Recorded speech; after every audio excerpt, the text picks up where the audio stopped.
ఒకప్పుడు లోకాన్ని రాక్షసుడైన తారకాసురుడు భయపెట్టేవాడు. అతనిని జయించడానికి దేవతలందరూ పరమశివుణ్ణి ప్రార్థించారు. ఆ ప్రార్థన ఫలితంగా అగ్నిలోంచి 6 ముఖాలతో జన్మించిన స్కందుడు.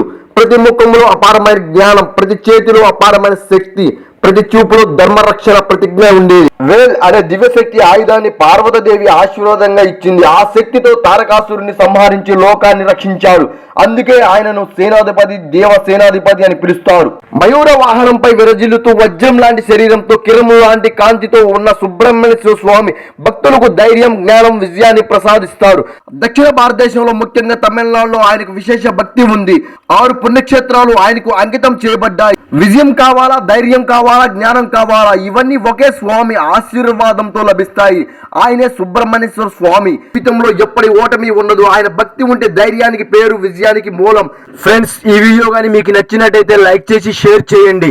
నెక్స్ట్ వీడియో కోసం సబ్స్క్రైబ్ చేయండి.